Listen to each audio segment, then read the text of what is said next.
अब देखिए उनका तो बैटरी डाउन है, आपका भी बैटरी वो डाउन कर दिए। अब आप किसी के पास फोन कीजिएगा तो कहिएगा कि देखिए ना फोन किए थे दीदी के पास या दीदी से मिले हैं, उनका तबीयत खराब है। इसीलिए साहब ने कहा कि महादेव के शिष्य चलते फिरते मंदिर है, उनसे मिल के देखिए कि जीवन कितना सुंदर हो जाता है।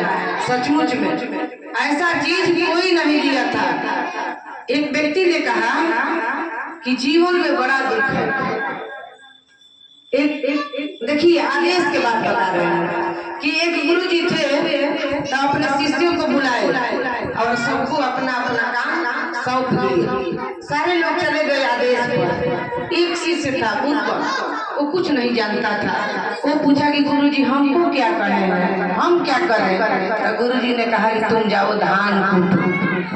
वो धान कूटने लगा। कुछ दिन के बाद गुरु जी आए, सारे शिष्यों को बुलाए, सारे लोग आ गए। गुरु जी पूछे कि सब लोग आ गए? तो सबने कहा कि हाँ सारे लोग तो आ गए, लेकिन एक नहीं आया। कौन नहीं आया? तो उनका नाम बताए। क्यों नहीं आए? तो वो कह रहा है कि हम अपने गुरु के आदेश में हैं, गुरु की जरूरत होगा तो खुद हमारे पास आएंगे। गुरु ने कहा कि आखिर बात क्या है कि नहीं आया? तो वो चल के उनके पास गए, देखे थे वो धान कूट रहे हैं। पूछे कि तुम क्यों नहीं आए जब मैं बुलाया? तो गुरु जी आप ही कहे थे कि जाओ धान कूटो। तो गुरु बोले कि इतना दिन से तुम अभी धाने कूट रहे हो? तो हाँ गुरु जी आपने कहे थे इसीलिए मैं धान कूट रहा हूँ। तो देखिए वो गुरु के आदेश पर था, तो अपने गुरु के आदेश कर रहा था। अब बताइए कि गुरु उत्तराधिकारी किसको बनाएंगे? उसी को न बनाएंगे जो उनके आदेश पर चलता है। इसीलिए साहब ने कहा कि आम फरा है, आम मुड़िए पर लटका है, और पिता कहता है कि बउआ जाओ ना एगो आम तोड़ के लाओ, चटनी खाने को मन कर रहा है। तो नहीं लाता है बेटवा।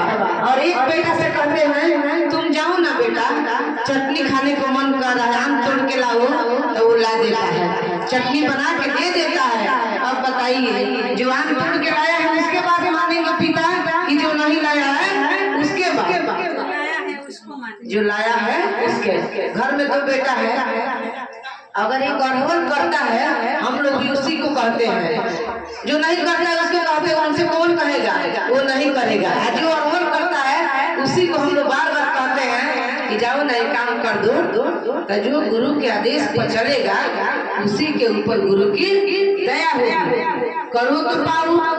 दया और कृपा में क्या अंतर है? साहब से किसी ने पूछा दया और कृपा में क्या अंतर है? साहब ने कहा कि दया कुछ भी नहीं किए हैं, पहले ही दिन से आप कहते हैं कि शिव आप मेरे गुरु हैं और मैं आपके शिष्य हूँ, मुझ पर दया कर दीजिए। कुछ भी नहीं किए हैं, लेकिन आप दया गुरु से मांग सकते हैं। लेकिन कृपा कब होगी?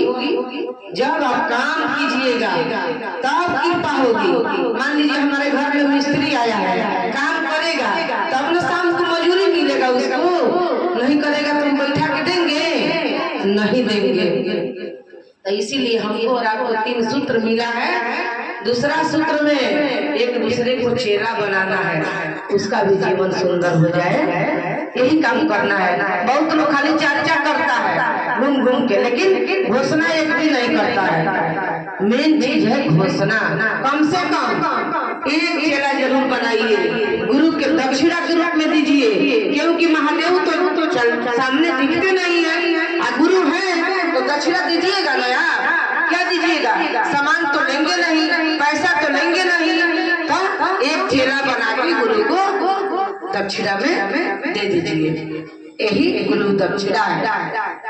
अलौकिक गुरु 3 तरह के होते हैं, गुरु, सदगुरु और जगत गुरु शिव।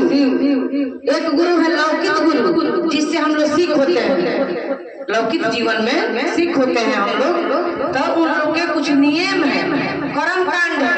और दूसरा है सदगुरु, जो साधु महात्मा है वो सदगुरु है। वो आएंगे तो कहेंगे आप लहसुन प्याज छोड़ दीजिए तब आपको चेला बनाएंगे, आप मांस मछली छोड़ के आइए तब आपको चेला बनाएंगे। क्योंकि वो पूजा से जुड़े हैं ना, तो वो आपको परम कांड बतलाएंगे। कितने लोग आएंगे तो कहेंगे कि घर छोड़ के चले जाएंगे वैराग्य के जीवन में, तब आप साधु बनिएगा। लेकिन अब आइए जगत गुरु शिव के पास, वो तो जगत के गुरु है, किसको कहेंगे कि आप हमारा शिष्य मत बनिए। साहब ने कहा कि क्या एक मछुआरा है जो मछली मारता है, उसके गुरु महादेव नहीं है क्या? वो मछली मारता है, उसी से उसका जीवन चलता है, क्या उसके गुरु शिव नहीं है? उसके भी गुरु शिव है। जो जंगल में है एक बाघ है, उसके भी गुरु शिव है, उसको भी वो भी मान सकता है। तब इसलिए जगत गुरु शिव को हम लोग गुरु बनाए हैं। किसी चीज के कोई बंधन नहीं है, कोई रोक टोक नहीं है। जो खाते हैं खाइए, जो पहनते हैं पहनिए, मन से रिश्ता बनता है।